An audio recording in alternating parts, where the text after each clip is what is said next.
உங்களுடைய சந்தோஷமான தருணங்களை, உங்களுடைய எதிர்கால திட்டங்களை நீங்க என்ன செய்ய வேணும்? இன்னத்தரோட பகிர்ந்து கொள்ள வேணும். உங்களுடைய திட்டங்கள் நிறைவேறும் வரையில், நான் வெளிநாட்டுக்கு வேலைக்கு போக இருக்கிறேன், நான் முடிவு பண்ணியிருக்கிறேன் போறதுக்கு, அதற்குரிய முயற்சி நடந்துகிட்டு இருக்குது, முடிவாக காட்டிலும் யார்கிட்டையும் சொல்லிட வேணாம். நான் திருமணம் முடிக்க இருக்கிறேன், இன்னும் டேட் முடிவாகல, இந்த இடம்னு சொல்லி முடிவாகல, நாங்கள் அந்த விஷயத்தை யார்கிட்டையும் நாங்கள் ஷேர் பண்ணிக்கல கூடாது. ரசூலுல்லாஹ் ஸல்லல்லாஹு அலைஹி சொன்னாங்க, இஸ்தஈனு அலா கதாஇ ஹவாயிஜிக்கும் பில் கித்மான், உங்களுடைய தேவைகளை மறைப்பதை கொண்டு உதவி தேடுங்கள். ஃபஇன்ன குல்ல ஸீ நிஅமத்தின் மஹ்சூதா, நிச்சயமாக ஒவ்வொரு நியாமத்தும் அதற்கென்று ஒரு பொறாமைக்காரன் இருக்கிறான். எல்லா நியாமத்தும் நாங்க நினைக்கிறது இதுக்குமா பொறாமைப்படுவாங்க, இல்ல, அனைத்துக்கும் பொறாமைக்காரன் இருக்கிறான். ஃபஇன்ன குல்ல ஸீ நிஅமத்தின் மஹ்சூதா. அதனால இந்த உலகத்துல அல்லாஹ் எனக்கு எதை கொடுத்திருக்கிறானோ அது கொஞ்சமோ அதிகமோ, அதிகமானவர்கள் அவர்களுக்கு மேல பாத்திரக்கூடாது. அதனால தான் இஸ்லாம் சொல்லுகிறது, துனியாவுடைய விடயத்துல நீங்க உங்களுக்கு மேலுள்ளவர்களை பார்க்க வேண்டாம். ஒரு இமாம்கிட்ட ஒரு ஆள் கேட்கிறாரு, பேராசையும் பொறாமையும் என்ன விட்டு போறதுக்கு நான் என்ன பண்றது? பேராசை வரக்கூடாது, எனக்கிட்ட பொறாமை வரக்கூடாது. இந்த இரண்டு கெட்ட குணங்களும் என்னிடம் வராமல் இருக்க நான் என்ன பண்ணணும்? அவர் சொன்னாரு, நீங்க ஏழைகளுடைய சகவாசத்தையும், சொஹ்பத்துல் மசாக்கீன், இதே மாதிரி நீங்க இயாதத்துல் மரீத், நோயாளிகளையும் விசாரிக்க போங்க. ஏழைகள்கிட்ட சகவாசத்தால் என்ன கிடைக்கும்னு கேட்டா, அவர்களுடைய அன்பு, அவருடைய அரவணைப்பு.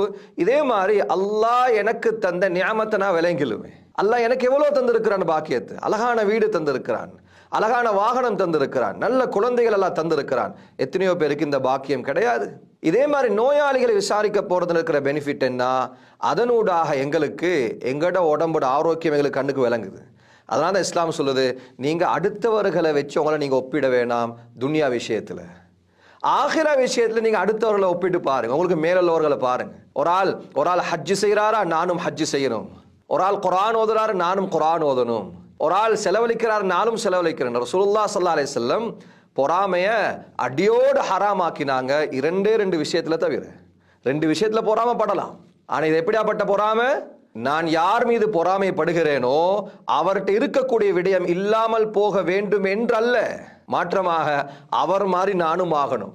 முதலாவது சொன்னாங்க ரசூலுல்லாஹி ஸல்லல்லாஹு அலைஹி வஸல்லம், குர்ஆன் கொடுக்கப்பட்டவர், குர்ஆனுடைய அறிவு கொடுக்கப்பட்டவர், அவருடைய குர்ஆன் ஓதுதலை நாங்க கேட்கிறோம், அவருக்கு குர்ஆன் மூலமாக கிடைக்கப்பெறும் நன்மாராயங்களை நாங்க கேட்கிறோம். கியாமத்துடைய நாளையில எல்லா மனித கோடிகளுக்கு முன்னால அல்லாஹ் அந்த ஹாஃபிஸுடைய உம்மா வாப்பா 2 பேரையும் கூப்பிடுறான்.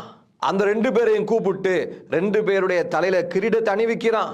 ரசூலுல்லாஹி ஸல்லல்லாஹு அலைஹி சொன்னாங்க, உங்களுடைய வீட்டுக்குள்ளால் சூரியன் இருந்தால் எவ்வளவு பிரகாசமாக இருக்குமோ அதை விட பிரகாசமா இருக்கும் அந்த கிரீடம். இது மாதிரி குர்ஆனுடைய ஹதீஸுடைய சம்பந்தப்பட்ட விஷயங்களை கேட்கிற நேரத்துல இவருக்கும் பொறாமை வருது, நானும் ஒரு ஹாஃபிஸ் ஆகணும், நானும் இல்ம படிக்கணும், நானும் ஷரியாவை படிக்கணும். சொன்னாங்க ரசூலுல்லாஹி ஸல்லல்லாஹு அலைஹி வஸல்லம், இது வரவேற்கத்தக்க பொறாமை. இன்னொரு பொறாமை என்ன? ஒரு தனவந்தர் என்ன செய்யறாரு?